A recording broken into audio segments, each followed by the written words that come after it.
Huge news coming out of the Broncos. First practice back in Denver after returning from a 2-game road trip where they went undefeated against the Eagles and the Jets in London. And the big news here, the Broncos get a huge addition. Dre Greenlaw is back on the practice field. The Broncos officially opened his 21-day window to return to the active roster. He was on the practice field and he was moving around and he looked good moving around. He was a limited participant in practice, and this is a huge step back. This is the first week that Dre Greenlaw could return to the Broncos practice field, and he did, meaning his rehab is going very, very well. Now, the Broncos have 21 days to either put him back on IR for the rest of the season and he'd be done, or to activate him to the active roster. All signs indicate they will not be placing him on IR for the rest of the season, and he will be back on the active roster. It's just a matter of when. Broncos have 3 weeks to make this move, and it can be as early as this week against the Giants.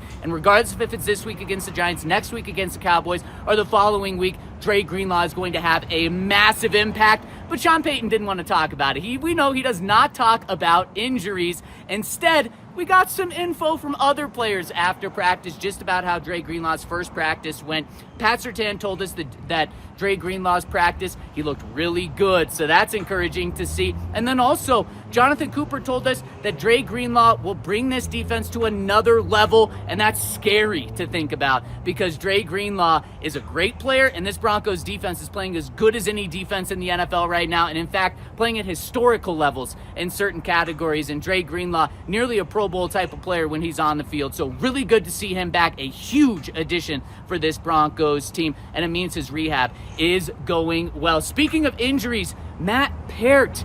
We found out that Matt Peart suffered a torn MCL on Sunday's game, and he suffered it early in the game, meaning he played the entire game with a torn MCL, and he didn't miss a single snap. Talk about toughness. This reminds me of the Alex Singleton game last year when Singleton tore his ACL early in the game and played the rest of the game on it and then missed the rest of the season. Matt Peart did the exact same thing here. And so now the Broncos are looking for a replacement, not only for Matt Peart, but for the guy he replaced, and Ben Powers at left guard. Sean Payton won't tell us who the Broncos starting left guard is going to be, but he did say they have a very good plan in place for it. And all I can tell you is that on the unofficial depth chart on DenverBroncos.com, Alex Palczewski is listed as the next guy up at left guard. So that's who I expect to be in. And man, I think Palcho is going to do good there. The only bummer for Broncos fans is we know when number 63 is eligible, people go crazy.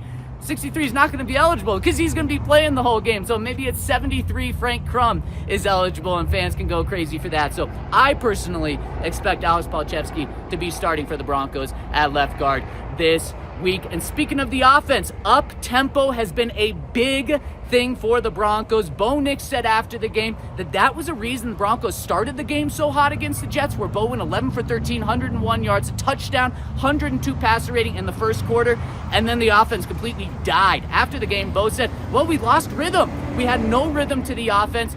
After the game on Sunday, Bo pointed to rhythm. Again today, Bo pointed to how important rhythm is. It not only is important to him, but he said we're able to catch the defense off of guard, and we're able to play to our strengths and attack the defense instead of the defense attacking us. Sean Payton, he likes playing up-tempo, but he made it clear that they're not going to do it all the time. They're going to do it when they want. So that's an interesting dynamic between coach and quarterback that's playing out in front of our eyes right now. And continuing with the offensive side, RJ Harvey, number 12, he has 50 yards rushing in every single home game the Broncos have this year. He looks for another one of those this week with the Giants in town. And Sean Payton said, despite J.K. Dobbins getting a lot of run recently, 20 carries 2 games ago, the main running back this past week against the Jets, that as the season progresses, expect to see more and more of RJ Harvey. So we'll see if that happens this week. And the Broncos are doing something very cool. In fact, did something very cool at Broncos practice.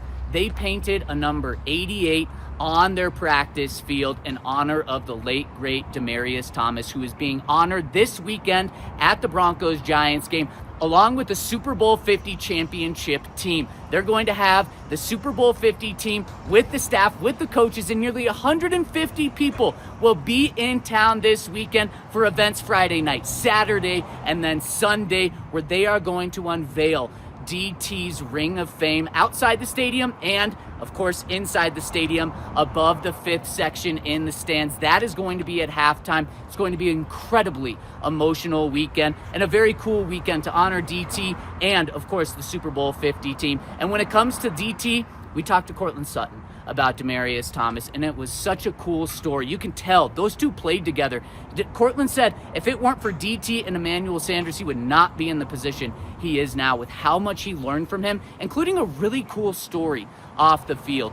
Demaryius Thomas, every Saturday morning, DT would bring in donuts for the Broncos building, for everyone in the building. And Demaryius Thomas passed that tradition on to Courtland Sutton. And Court said, when I bring donuts into the building now, I know DT's still with us. It's going to be such an emotional moment here in Broncos country when DT and Super Bowl 50 team is honored. And Bo Nix said, the thing that I will never forget, and one of the coolest memories he has about football, is Tebow to DT walk-off touchdown against the Pittsburgh Steelers in the playoffs. That was one of my favorite moments in Broncos history, one of Bo's, and it's just going to be such a cool moment. Those are the biggest takeaways from Broncos practice.